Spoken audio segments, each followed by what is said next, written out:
हरे कृष्णा। आज का हमारा सत्संग श्रीमद् भगवद गीता के 8वें अध्याय का 7वां श्लोक। कृष्ण कह रहे हैं, तस्मात् सर्वेश कालेश मामुस्मरन् युद्ध च मय्यर्पित मनोर्बुद्धिर मामे वैश्यस्य संशय। इसका अर्थ है,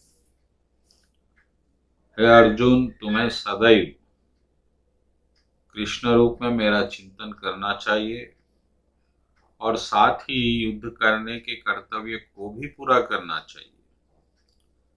अपने कर्मों को मुझे समर्पित करके, अपनी मन और बुद्धि को मुझ में स्थिर करके तुम निश्चित रूप से मुझको प्राप्त कर सकोगे। पूरे जीने का ढंग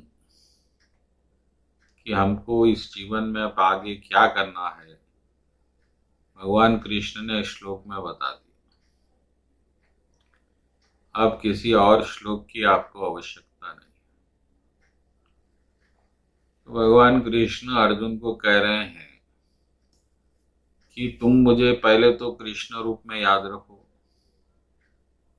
और हमेशा याद रखो। चिंतन करो। चिंतन बार बार सोचना, चिंतन से बनता है चिंता। हम भी बार बार चिंतन करते हैं, हर कोई करता है। बिना चिंतन किए मन नहीं रह सकता, और मन चिंता करता है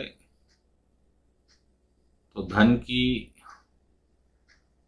बचाव की, रक्षा की, उन्नति की, ये चिंता मन ज्यादा करता है। लेकिन भगवान कृष्ण कह रहे हैं कि अब तुम ये चिंता छोड़ो। ये सब चिंताएं आपकी मैं दूर कर दूंगा। आप इतना करो, आप मेरी चिंता करो, मुझे हमेशा याद रखो। बस इतना सा आपको करना है। और आपका मन जो व्यर्थ चिंताओं में डूबा रहता है दिन भर, उसको हटाकर कृष्ण की चिंता में लगना चाहिए। अब प्रश्न आएगा कि कृष्ण की क्या चिंता करे, वो तो भगवान है, वो तो सब कुछ पूर्ण है। नहीं,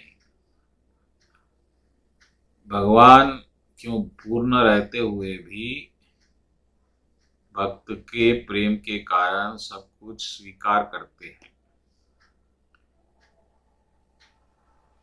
इसलिए भगवान ने कहा, पत्रम पुष्पम फलम तोयम युमा भक्ता प्रयच्छति।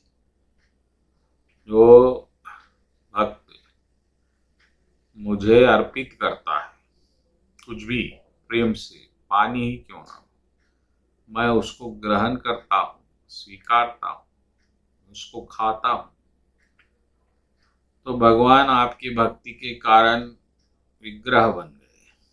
और भगवान तो विग्रह ही है, और विग्रह को भी आप ही की तरह भूख लगेगी, सर्दी लगेगी, और आप ही की तरह वो सुनेगी, खाएगी, उसे दुख होगा, सुख होगा। तो आप जब विग्रह को धारण करते हैं घर में किसी रूप में, फोटो में या मूर्ति में, तो फिर भगवान आपकी उस सेवा को स्वीकारते हैं और फिर आप भगवान के साथ रह सकते हैं। आप भगवान को खिला सकते हैं, नहला सकते हैं, अपना भजन गीत सुना सकते हैं। कई चीज़ों में भगवान को आप प्रसन्न करते हैं। ये तो एक हो गया। ठीक है, आप ये भी नहीं कर सकते किसी कारण, भगवान कह रहे हैं कि ठीक है, आप इतना करो, आप जो भी कर रहे हो मेरे लिए कर रहे, इतना भाव ला लो बस। अब अर्जुन तो यहाँ युद्ध कर रहे हैं, तो भगवान ने कहा कि तुम ये युद्ध अभी तक स्वार्थ के लिए कर रहे थे, परिवार के लिए, देश के लिए, मान सम्मान के लिए कर रहे थे। अब ये सब तर्क छोड़ो, ये कारण छोड़ो, और यह युद्ध आप मेरे लिए कर रहे हैं ऐसा समझो। बस इतना समझना, बस समझ, इतना आप समझेंगे तो निश्चित रूप से भगवान आपके उस भाव को स्वीकारेंगे और आपके उस कर्म को स्वीकारेंगे कि ये मेरे लिए हुआ है, और भगवान प्रसन्न हो जाएंगे। भगवान बहुत भोले सरल है, वो किसी तरह वो चाहते हैं आप उनसे जुड़े। तो इस श्लोक में यही कह रहे हैं भगवान के, मुझसे जुड़ो, अपने काम से ही सही जुड़ो। तस्मात् सर्वेश कालेश, अब हर वक्त तुम कुछ ना कुछ करोगे तो वो जो कर रहे हो मेरे लिए कर रहे हो ऐसा समझो, तो आपका कर्म दिव्य हो जाएगा। फिर वो फल के लिए नहीं होगा और आप उस फल से मुक्त हो जाएंगे, अच्छा हो या बुरा हो। यही कर्मयोग का रहस्य है। मयि अर्पित मनोर्बुद्धि मामे वैश्यसि असंशय, इसमें कोई शक नहीं है। तो इसका एक और मतलब ये है कि आप बाहर से कुछ बदलना नहीं है, भीतर से भाव को बदलिए। जो भाव आपका स्वार्थ केंद्रित है अभी, क्योंकि आपको अपना फायदा दिखे तो आप कुछ करेंगे, तो उसको छोड़ दीजिए और सिर्फ कृष्ण के लिए कर रहा हूं ऐसा आप सिर्फ मात्र समझ लीजिए। कुछ आपको धन लुटाने की आवश्यकता नहीं है, आपका भीतर से इस तरह से समझ लेना ही काफी। इसमें क्या दिक्कत है बोलिए? अभी आप खुद को खुद के लिए कर रहा हूं समझ रहे थे, अब आपको ये समझना है कि मैं भगवान के लिए कर रहा हूं, बात हो गई।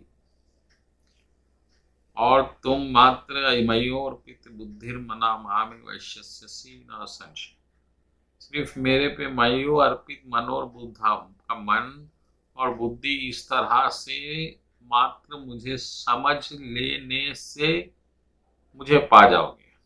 अब इससे आसान क्या होगा? अरे जरा समझ का फेर है।